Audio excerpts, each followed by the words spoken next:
Salut à tous, c'est Matsu, on se retrouve pour le story manga numéro 4 et ce n'est pas n'importe lequel car c'est le premier story manga dont j'ai déjà parlé dans une vidéo, dans une première impression, et il s'agit de Black Bullet. Du coup je ne peux pas faire comme les autres vidéos, je peux pas vous dire il va y avoir un plan, etc. Là tout ce que je vais faire c'est éventuellement vous mettre un temps pour passer d'une partie à l'autre, mais ce que je vais vous conseiller de faire c'est d'aller tout simplement regarder ma première vidéo où je présente le manga, ses origines, avec un résumé poussé. Là tout ce que je vais vous faire c'est vous redonner les bases et vous lire le résumé qu'il y a au dos du bouquin. Et ce que je ferai après c'est donner mon avis sur l'œuvre complète et aussi peut-être donner des informations supplémentaires. Alors donc c'est une œuvre qui est composée de 4 mangas.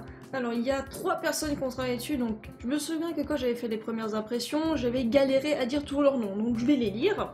Donc au dessin, on a Morino Hon, voilà, même en le lisant j'ai du mal. Au scénario, Kanzaki Shiden, et au character design, Ukai Saki. Vous comprenez pourquoi il y a la 3 et en plus j'ai du mal. C'est un seinen qui a été publié par les éditions Doki Doki cette année. Donc là ce que je vais faire déjà c'est vous montrer donc les couvertures parce que je peux tous les tenir dans la main. Donc 1, 2, 3 et 4. Si vous voulez plus d'informations, allez voir les premières impressions. Donc je vais prendre le premier bouquin et lire le résumé.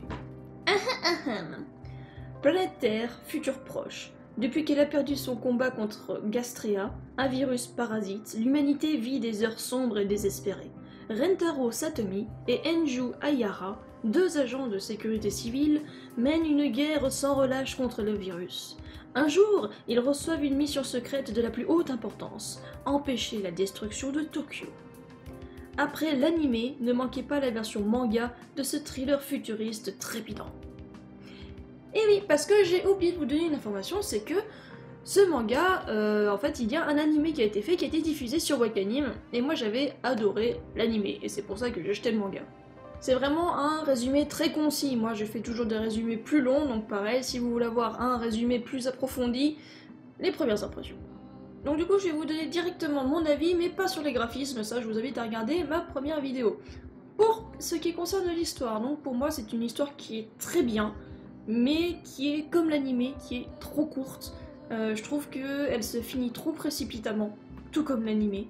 Je reste sur ma faim pour les deux, c'est un animé et un manga que j'ai beaucoup apprécié à regarder et à lire, mais pour moi il manque quelque chose parce que on pourrait faire carrément plus, d'autant plus que, alors soit c'est parce que ça fait déjà 3-4 ans que j'ai vu l'animé, ou pas, je ne sais pas, mais l'histoire n'est pas tout à fait pareille. Je me souviens que dans l'animé, donc déjà il y avait une scène où il y avait les petites, donc les filles, les enfants maudits comme ils disent, donc c'est toutes des petites filles. Je me souviens qu'à un moment elles étaient réfugiées donc sous terre dans une sorte d'égout et que quelqu'un les faisait exploser. Or là, ça n'existe pas dans le manga, on voit juste le désespoir d'Enju d'être une enfant maudite. Mais on voit pas ses amis qui meurent, et on voit pas non plus Rentaro qui leur donne des cours. Et pareil pour la fin, je me souvenais qu'il faisait dans l'animé une sorte d'attaque bombardement sur donc, le plus gros Gastrea qui ait jamais existé, je sais plus c'est quel niveau, je crois que c'est 7 ou quelque chose comme ça. Il faisait une grosse attaque bombardement de front, et l'homme au masque, donc le nom c'est Kagetane Iruko, donc l'homme au masque, donc lui, l'homme au masque, il était assommé, et puis en gros, mis hors d'état de nuire, mais on savait très bien qu'il n'était pas mort. Or là, la fin est complètement différente, c'est-à-dire que déjà, c'est un Gastrea qui est dans la mer. Donc déjà, c'est déjà un peu compliqué. Il y a un combat entre Rentaro et l'homme au masque sur un bateau. Rentaro a failli crever, il a failli lui-même utiliser des pouvoirs qui auraient pu lui-même le transformer en Gastrea, si j'ai bien compris. Par contre ça c'était dans les deux, il a utilisé beaucoup de puissance et il aurait pu y passer. Mais là par contre, c'est vrai qu'on a dans ce manga une fin. On se dit très bien qu'après ça peut aller.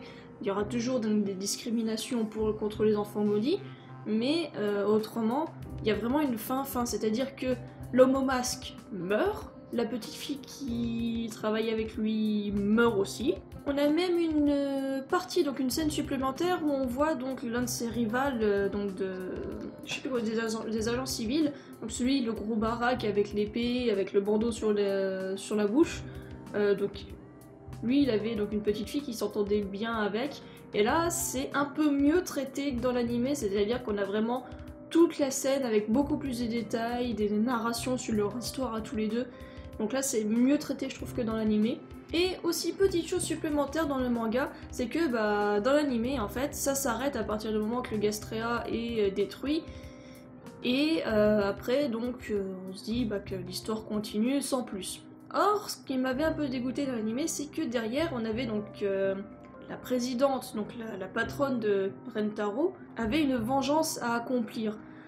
Lui aussi avait donc un but dans la vie qu'il a abandonné, mais elle avait une vengeance à accomplir qui n'est pas du tout traitée. Donc je me suis demandé pourquoi implanter un background à ce personnage s'il se passe rien. Et là par contre on voit Rentaro qui va confronter la dite personne, donc qui fait l'objet de la vengeance, et va se confronter, et on peut très bien se dire que ça pourrait donner donc le plot d'une future histoire avec ces mêmes personnages. Donc c'est là que, on va dire, c'est ma petite déception, parce qu'on a envie de savoir comment ils vont régler donc leur vengeance par la suite ou quoi que ce soit, parce que cette personne a encore eu un rôle important dans l'histoire des Gastrea, mais qui n'a pas été traité dans l'animé. J'avais des doutes avec l'animé, mais là il a été complètement traité. Pareil, dans l'animé, il y avait donc un moment où on voyait le chef donc des miliciens, etc., et qui d'ailleurs se faisait tuer pendant une bataille, ou je ne sais plus trop quoi. On voyait des Gastrea dans une forêt et tout qui fonçaient sur les gens. Ça par contre, ça n'existe pas du tout dans le manga. C'est que dans l'animé.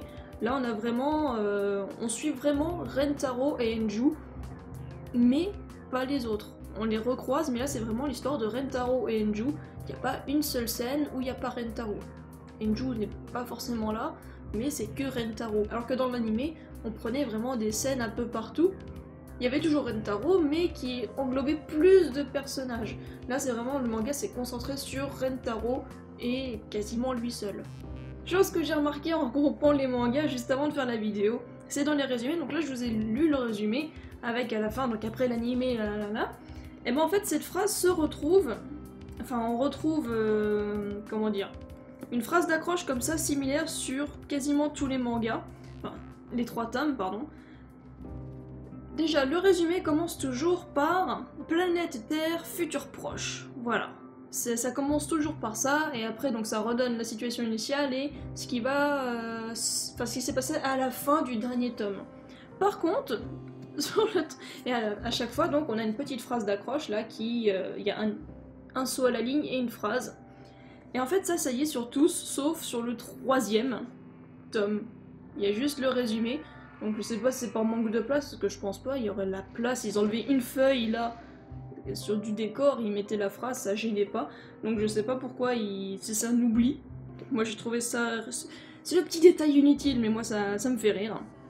Et chose que je n'avais pas remarqué justement en faisant les premières impressions, parce que c'est juste après que j'ai découvert que c'était une série en 4 tomes, c'est que en fait au-dessus du code barre c'est marqué série terminée en 4 volumes. Et je sais pas comment j'ai fait pour passer complètement à côté de ça, surtout que quand je fais des vidéos et que je vous présente les couvertures, je le vois maintenant, je fais gaffe, et je pense que là j'étais pas habituée à chercher ce genre de détails, et ça se trouve je n'aurais pas fait la première impression sur Black Bullet dans ce cas.